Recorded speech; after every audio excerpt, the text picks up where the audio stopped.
اللہ ارشاد فرماتا ہے کہ ایمان اس صورت میں باقی ہے کہ تم امر جامع میں پیغمبر کا ساتھ دو اور اس کے اذن کے بغیر زندگی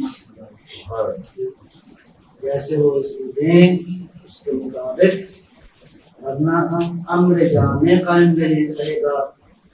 جب امر جامع نہیں رہے گا تو ایمان باقی نہیں. کڑی سے کڑی مربوط ہے، دوسرے سے ربط ہے ساری باتوں کا. امر کس کو کہتے ہیں؟ قرآن کریم میں یہ لفظ امر مختلف اس کے زاویے بیان ہوئے ہیں، مختلف موارد میں یہ لفظ استعمال ہوا ہے.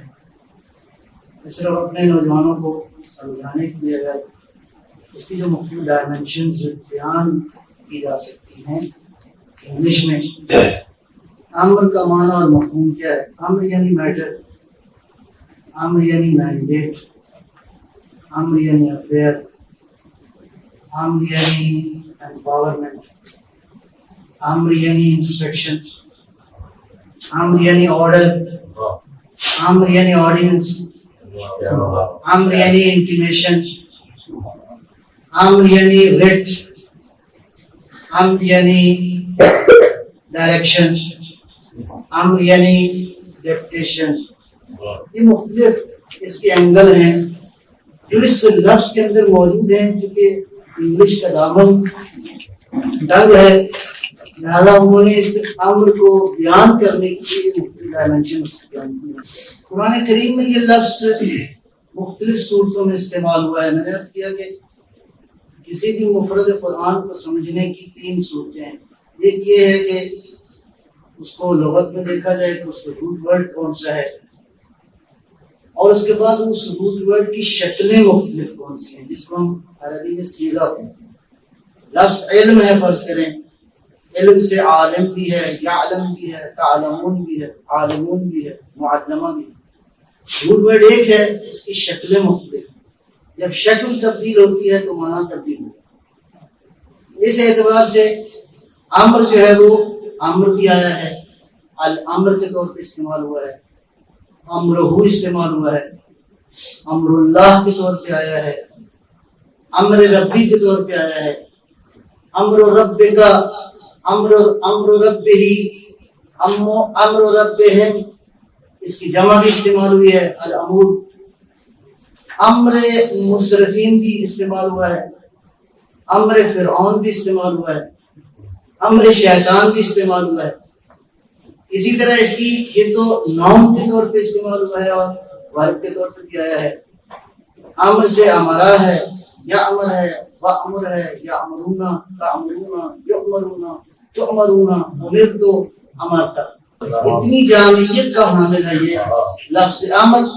انشاءاللہ اسی سے ہم سمجھیں گے اپنے موضوع کو. اس اعتبار سے اگر لفظ امر کو تقسیم کیا جائے ان ساری مباحث کو تو لفظ امر 3 طرح سے 3 ٹاپکس کے طور پہ قرآن کریم میں اس کا استعمال ہوا ہے. ایک امر تکوینی ہے جس کا کائنات سے تعلق ہے. اصلا ارشاد فرماتا ہے پروردگار اوحا فی کل سماء امرہا، اللہ نے سارے آسمانوں میں ان آسمانوں کے امر کی وحی فرما دی. یا ارشاد فرماتا ہے والشمس والنجوم والشمس والقمر والنجوم مسخرات بامرہ، یہ شمس و قمر یہ سارے ستارے اس کے امر کے حضور مسخر ہیں. یا اسی طرح بہت دیگر موارد میں کہ ارشاد فرمایا کہ تجری الفلک، یہ ساری جو کشتیاں چلتی ہیں تجری بامرہ ہی اس کے امر کے ساتھ چلتی ہیں. یہ جو امر ہے تنزل الملائکۃ والروح باذن ربہم من کل امر، اس امر کا تعلق امر تکوینی سے ہے جس کو ہم کریشن کا عمل کہتے ہیں. یسألونک عن الروح قل الروح من امر ربی، میرے حبیب آپ سے یہ پوچھتے ہیں روح کیا ہے، ارشاد فرما دیجیے کہ میرے پروردگار کا امر ہے. تو اس امر کا تعلق جو ہے وہ عالم تکوین کے ساتھ ہے. لہٰذا اس اعتبار سے کہہ سکتے ہیں کہ پہلی نوعیت جو امر کی ہے امر تکوینی. دوسرا جو امر ہے وہ ہے امر تشریعی. اس کی پھر دو صورتیں ہیں. ایک وہ امر ہے جو مربوط ہے رسالت کے ساتھ، اور ایک وہ ہے جو امر شیطان ہے، جیسا کہ امر فرعون، جیسا کہ امر مسرفین. لا تطیعوا امر المسرفین، مسرفین کے امر کی اطاعت نہیں کرنی. یا ارشاد فرمایا کہ وما امر فرعون برشید، کہ فرعون کا امر ہے وہ نتیجہ بخش نہیں ہے، وہ سعادت مند نہیں ہے، رشد اس میں نہیں ہے. امر شیطان بھی اسی طرح ہے. شیطان کا امر ہے یامر بالفحشاء، شیطان کو مسلسل فحشاء کا حکم دیتا ہے.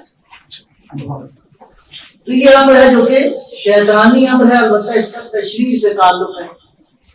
اسی طرح امر جو ہے وہ متعلق ہے امر رسالت کے ساتھ. اس کے بارے میں ارشاد فرمایا وَكُلٍّ جَعَلْنَا مِنْهَا شِرْعَةً وَمِنْهَاجًا، ہم نے ہر مخلوق کے لیے، ہر بندے کے لیے، اللہ فرماتا ہے کہ ہم نے ایک منہاج کو مقرر کر دیا. ہم نے تمہاری زندگی ایک پروگرام بنا دیا ہے، ایک پلان بنا دیا ہے. یہ نہ کہنا کہ تمہاری زندگی کا کوئی پلان نہیں ہے. اس کے کتاب میں، اس کے لوح محفوظ میں ہر فرد جس کا جو نام ہے اس کا پلان ہم نے پہلے سے بنا کے دے دیا ہے. وَجَعَلْنَاكَ عَلَىٰ شَرِيعَةٍ مِّنَ الْأَمْرِ، میرے حبیب ہم نے شریعت جو ہے وہ امر کے ساتھ وابستہ آپ کی طرف بھیج دی ہے. تو یہ اس اعتبار سے امر کو آپ مختلف نوعیتوں میں جب تقسیم کریں گے، ایک کا تعلق عالم والا سے ہے، عالم تکوین سے ہے، عالم خلقت سے ہے. یہ جو مسلسل کائنات میں تبدیلیاں نما ہو رہی ہیں، لحظہ بے لحظہ کائنات جو حرکت میں ہے، کائنات کا ذرہ ذرہ حرکت میں ہے، اور یہ بغیر پلاننگ کے لیے ہے، بغیر حکمت کے لیے ہے. بالکل اس کے پیچھے ایک قوت کار فرما ہے، اور وہ قوت خالق اکبر کی قوت. اس خالق نے ساری کائنات میں اپنی وحی فرما دی ہے. جس طرح اس نے امر کر دی ہے، کسی کی جرأت نہیں ہے کہ اس امر کی سرکاری.